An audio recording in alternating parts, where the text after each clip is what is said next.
Hello dear students, today we are going to do lesson number 11 of your English language, that is modals.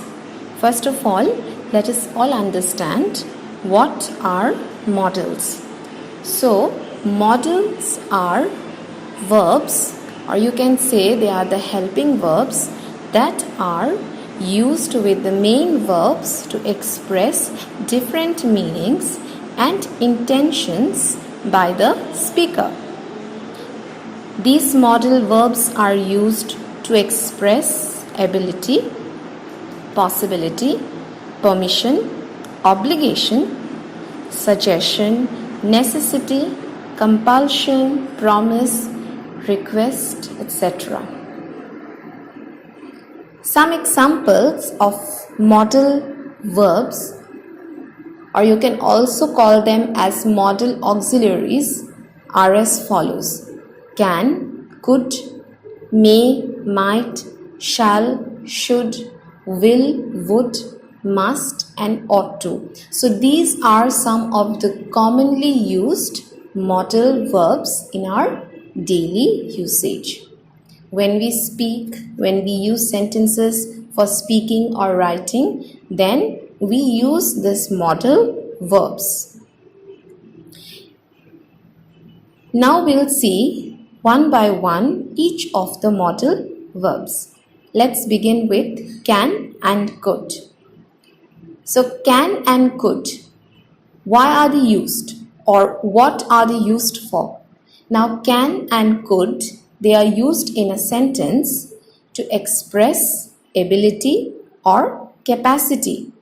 Okay, in the given sentence, what the speaker wants to express his ability, what he is able to do, or his capacity, what is the speaker's potential in doing.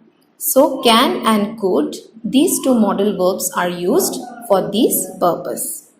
Example, I can cross the river.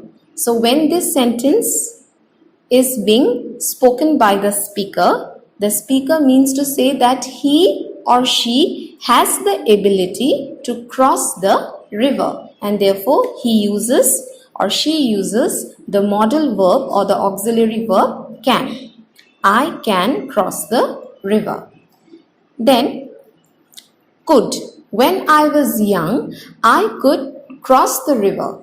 Now this modal auxiliary or modal verb could, it is used in a sentence to speak about the actions that had taken in the past time. So basically it is used for as past tense. I could cross, when I was young, I could cross the river. Then the second purpose of can and could is used, can and could, they are used to seek and grant permission. So in a sentence, when you're asking for a permission, then we use can and could. Example, can I go now? Yes, you can go. That means giving the permission, granting. Could you send me the documents? Again, this is used in the past tense. Could you send me the documents? Then the third purpose is to express possibility.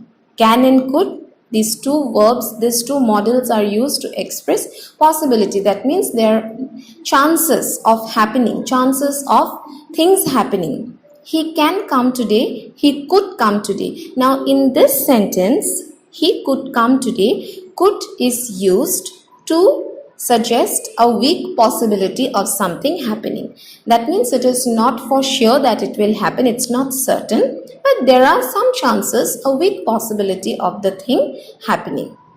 And the second one, it expresses an offer or a suggestion. Examples, you can leave your books with me, I could drop you to school. And some more examples of can and could are, I can make omelette all by myself. That means this is my ability. I can make it. You can go for a movie with friends. She can invite us today. So in this way, these are some of the examples where we can use can and could in order to make the sentence meaningful. The second page, on page number 59, we have an exercise. The first exercise, fill in the blanks with can or could. And in some sentences, both can and could may be used. So this is the exercise. The next modal auxiliaries are may and might. Now why this may and what for this may and might are used in a sentence? Now this may and might, they are mostly used in formal situations, in a formal way, to seek or express permission. May I come in? You may come in. He said that I might go in. And past it is, might, it is used as the past equivalent of may. So for may, the past form will be might. The second purpose is to express a chance or possibility. It may rain tomorrow, it might snow tomorrow. So these two modal auxiliaries are used to express a chance or possibility. Now again, like could, when we use could, a weak possibility of something happening. Similarly, when we use might, also it denotes a weak possibility of something happening. Then the third one is express an offer or suggestion. You may consult my doctor for your treatment. I might visit the farm before deciding to buy it. And it is also used to express wishes, hopes and prayers. May God fulfill your wishes. May you lead a healthy life. May all your dreams come true. So this way may and might are used in sentences. Again, exercise B is here. Circle the appropriate words. The third modal auxiliaries are will and shall. Now the modals will and shall are used for the first purpose is to promise or to give some kind of assurance. Examples, we will come to your wedding, you shall have a holiday tomorrow. So some kind of assurance is given. Something is going to happen. Something will definitely happen, will certainly happen.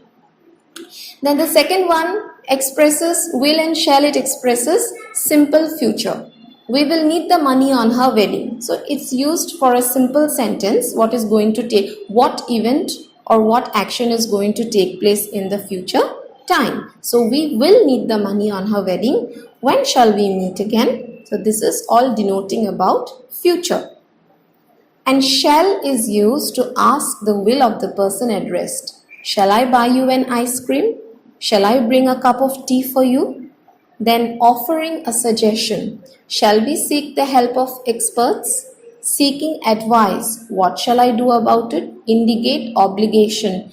That means you have to do it. Necessity. Indicate obligation. Members shall pay the membership fees regularly. That means it is a compulsion, an obligation. Have to do it. So these are the different purposes where shall is used. Then again, coming to will is used to express decisions made or intentions expressed at the time of speaking. So when we are speaking about something, about some decisions or some intentions, then we use the modal will. Example, I will come back within an hour. Okay, so a decision, within an hour I will be back. Then for prediction also will is used. You will be a great businessman one day. The prediction about the future. What are you going to be, or what you are going to do, what you are going to achieve. You will be a great businessman one day. So prediction. Then the next one, will is used to formally announce some future event. So something is going to take place in future, some event is going to take place which you are announcing it formally, in a formal way. Example, the President of India will inaugurate the exhibition on Monday. So it's an announcement, it's a formal announcement, and therefore we have used the modal will. Then the second one is, will is used to indicate habits and characteristics. Okay, habits and characteristics of people. He will always have a cup of coffee after supper. So in this way, will is used. Then let's go to the next page. Another exercise, number C. Fill in the blanks with will or shall. So this also you can see from here and write it down in your book. Then number 4, modal auxiliary should and would. Should, it is used as a past equivalent of shall. Example, he asked her whether he should buy an ice cream. So this sentence is speaking something about the past. He asked her, already finished asking in the past, whether he should buy an ice cream. Then the second one is to express duty or obligation. We should follow traffic rules. Okay, duty. As a citizen, what we should do? We should follow traffic rule. To express logical deduction.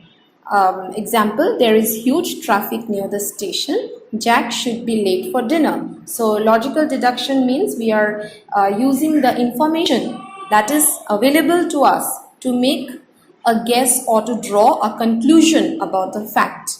Okay, so here what is the information that we are getting? That there was a huge traffic, so Jack should be late for dinner. So there is a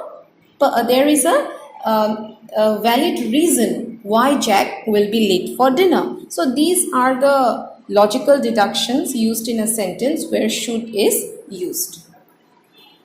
To suggest, to give advice or ask for suggestions or advice. You should exercise regularly to be fit. Should we exercise regularly? So suggesting, advising or asking for suggestions, should is used.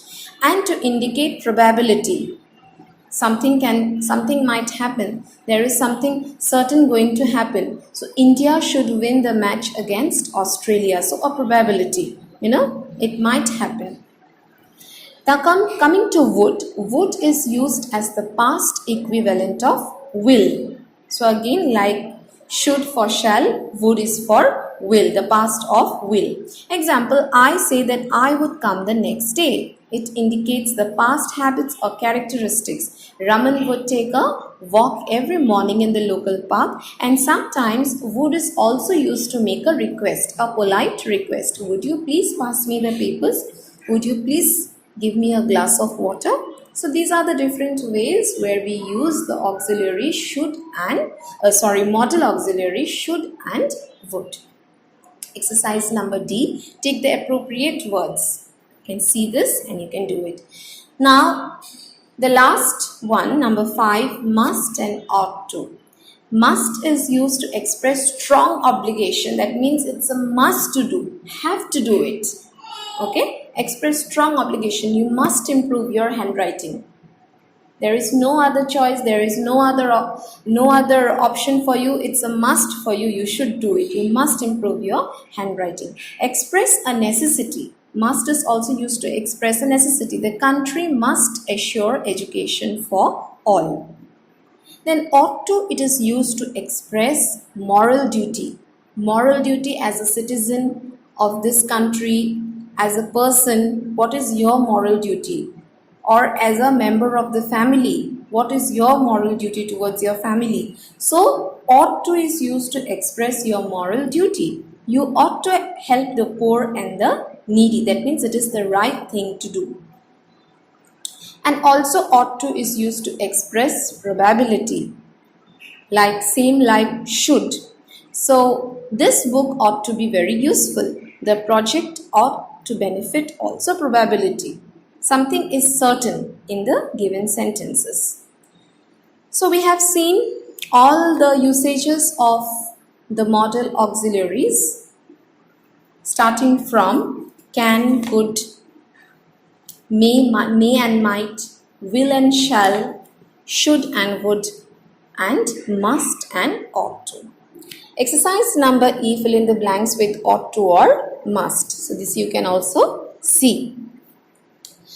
And then apart from these, there are other models like must be, must have been, can't be, which help to express deductions. Already I have said you about deduction. We see the sentence, we see the information what is given in the sentence, from which we try to draw a conclusion about the facts. So in these sentences, these are some of the auxiliaries, these are some of the model auxiliaries that are used.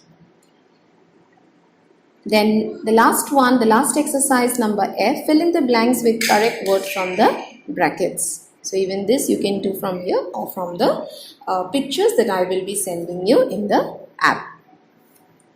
So thank you students. I hope all of you have understood modal auxiliaries. Just a recap, what are modal auxiliaries or modal verbs? They are the helping verbs that are used with the main verb to express different meanings and intentions by the speaker. And they are used to express ability, possibility, permission, obligation, suggestion, necessity, compulsion, promise, request, etc.